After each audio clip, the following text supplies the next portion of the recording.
If you got construction problems, I feel bad for you, son. I got 99 problems, but a Nova Center ain't one. That's why I don't have a rap career.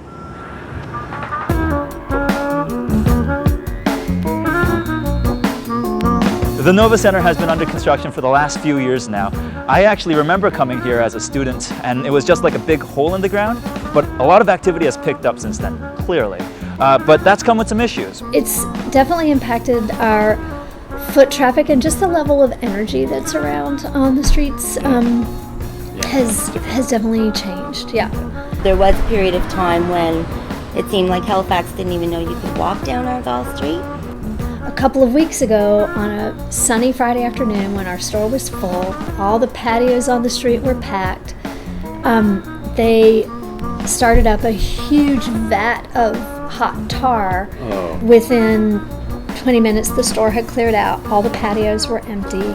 But that's the kind of thing that I feel like if they told us that was coming up, we'd say, could you do that at 8 o'clock on a Monday? A little gust of wind came up and suddenly there's an entire patio of people who have sand in their food or some strange brown water that came off the roof. You don't know what it is and who wants to eat it anyway. So suddenly you're remaking, $15, $16 plates of food for 35 customers and replacing all those beers, and there's nobody helps you with that. You just do it out of your own pocket. As a result, 6 businesses in the area are filing a class action lawsuit against the feds, the province, the city, the developer, and the construction company for some form of compensation for their losses. Now, the city has been preparing a report that could compensate the businesses for the construction, but the results of that might not be that promising. We only found 2 cases of this ourselves in Canada, one in Vancouver, where businesses were compensated up to $150,000 for the construction of the Canada Line SkyTrain, and another very similar one in Ontario, where businesses sued the construction of the light rail transit line, and that case was dismissed. If we look at the United States, there was a study done in 2010 that surveyed 33 American cities and found that only 2 of them, Kansas City and Cedar Rapids, that considered direct compensation to businesses during construction. That study recommended that information meetings between businesses and developers were more helpful than direct compensation. Overall, cities believe that cases like this could open up a Pandora's box of sorts, where compensation would have to be considered anytime anything was being constructed.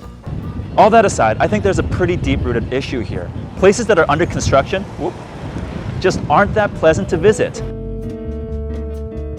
think I could actually hang off of this.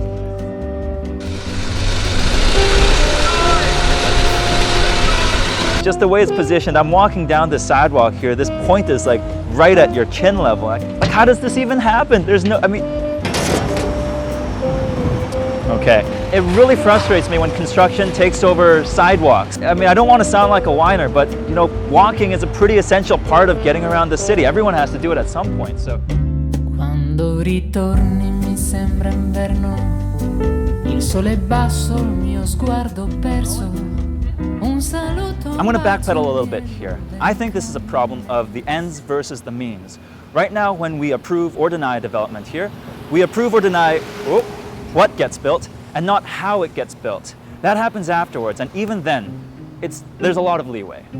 For example, in Bylaw S300, the city can allow any person to use any portion of the street for construction if it's seen as reasonable by the city's engineer.